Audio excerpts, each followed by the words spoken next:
Good afternoon, everyone. Wide Open Transit Farm. How are you today? I'm hoping everything is alright. About me, if there is asking, I'm fine too, and thank you.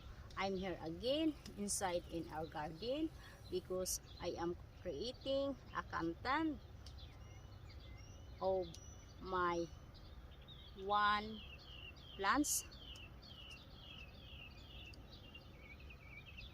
variety of paper. This name of the pepper that I was planting, this is called Trinidad Scorpion pepper or Trinidad Scorpion Batch tea pepper. What is Trinidad Scorpion pepper? Is the one kind variety of the pepper that the taste of the fruits is the hottest fruits compared to the other peppers variety, and it was found in the island of Trinidad. That's why the name of this kind of pepper variety there is Trinidad. And there are two color of fruits of this kind of pepper variety. There is yellow color of the fruits, and there is red color of the fruits, and they are both eatable or edible to be eaten, and also there are many uses too. My plants, this one, the color of the fruits or pods is red. The shape of the fruits looks like round shape with round lobes, and there is a tail of the bottom of the fruits.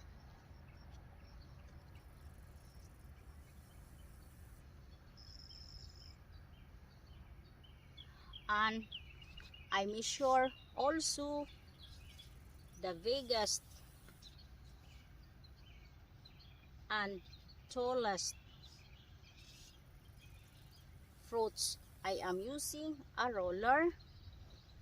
I am using the ends.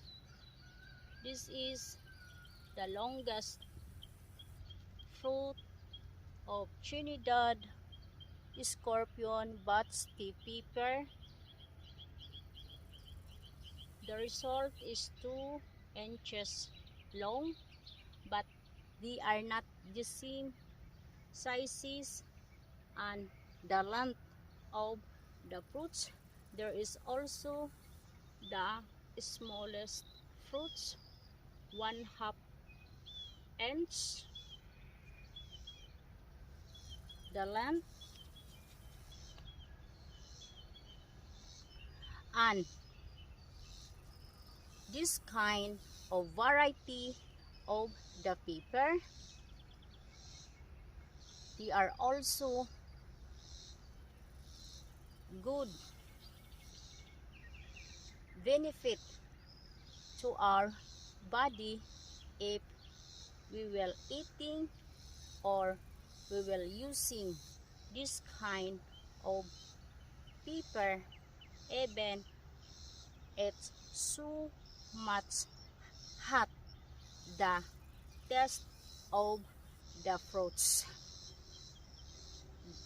They are rich of vitamins C, and it can help also if we have a stomach pain. It can help to reduce we eating in a moderate way, and also we can use the fruits and different dishes in the kitchen cooking our food, but we needed to be careful by using this kind of variety of the fruits because the hottest test of the pods, and it should wearing gloves to protect the heart of the fruits if we will using this kind of paper variety to be safe.